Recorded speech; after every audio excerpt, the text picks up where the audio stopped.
What's up everyone, it's Adam from Life of Adam, and today I have a brand new lifeguarding video for you guys. If you guys are new to the channel, I'm making a bunch of lifeguarding content about how to pass the course, how to pass the pre-test, basically everything you guys need to know about being a successful lifeguard. So definitely consider subscribing and liking the video if you're new to the channel and you want to see more content like this. So today I'm going to make a part 2 about the cheats and the secrets to passing the lifeguard course. I made a part 1 about all of the pre-tests, so the brick dive, the lap swim, and the treading water, and that video did really well. If you guys have not seen that, I'll link it down below in the description. It gives you really good advice about how to pass the pre-test and things you can do to increase your odds and just to make sure you do a really good job. Now today we're going to be talking about the rest of the course. So once you pass the pre-test, you start reading in the book, you start practicing all the rescues and learning all the rescues, and you start doing all the CPR, AED, mock stuff. So the first thing I'm going to talk about is when you're practicing the rescues. Now typically when you're in a class, let's say you have like 8 people in your class, 10 people in your class,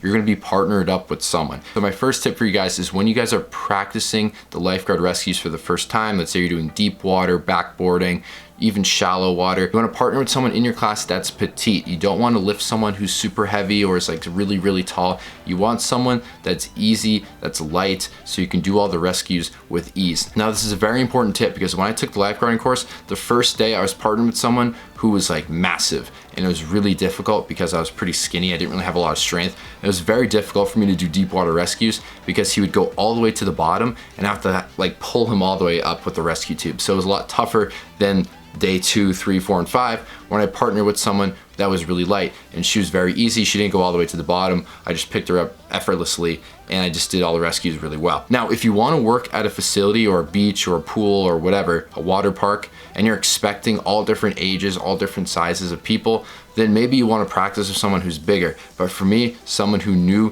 that they're going to work at like a summer camp from ages like 5 years old all the way to 13, typically I wouldn't have to rescue a camper that weighs more than me because I was like 18, so it makes no sense. Another tip I have for you guys is to help each other out. Don't be that victim that goes all the way down to the bottom and just plays dead and just like is dead weight. If you know the person's struggling a little bit, help them out a little bit. I'm not saying do the rescue for them, just like lightly kick or like lightly move your arms to help you get out of the water. You don't want to be that guy who's like super strict and like plays dead and it's like, oh, I'm drowning, because no one likes, like, that guy's a jerk. So you want to be very friendly, because guess what, when you're rescuing and if you have a hard time, they will return the favor and they'll like lightly kick for you and they'll help you out if you are struggling. But learning the lifeguarding skills is all about practice. They don't expect you to do it perfectly the first time. It's not like the pre-test where if you don't do it perfectly, you fail the course. Once you do the pre-test, you're learning everything. You're starting from like level 1 and you're leveling up and you're learning all the skills. So it's not super make or break,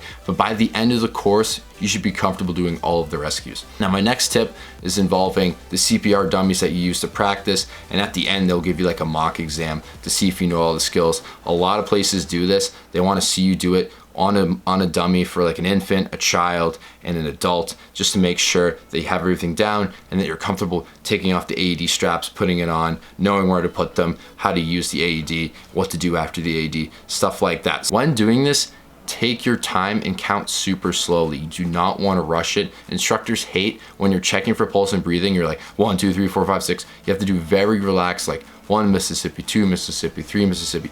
It doesn't matter how quickly you do this. They just want to make sure you know what to do in a step-by-step basis. So in your mind, think of it like, first I make sure the scene is safe. Second, I tell someone to call 911. Like, get like an order in your mind and practice on like a pillow when you're at home or when you're using it on the dummy. Just like make sure you exaggerate all the steps. It's like taking a road test for a driver's license. Like you want to exaggerate that you're looking and checking your shoulders, like stuff like that. It's all about showing them that you know what you're doing. Don't like cheat it and like quickly look like, oh, I already did that. Like, no, you have to exaggerate to make sure they know what you're doing. So check for pulse and breathing, make sure the finger positioning is correct and hold it there. Make sure they know that you're doing it. Put your ear level to like near their nose and their mouth so you can hear them breathing, and look at their stomach to make sure it's going up and down, to check for pulse, to make sure they're breathing. Like stuff like that, you have to exaggerate it in order for them to feel confident that you know what you're doing.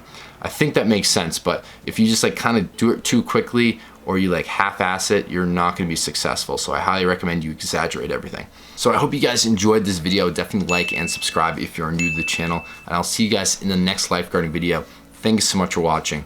Peace out.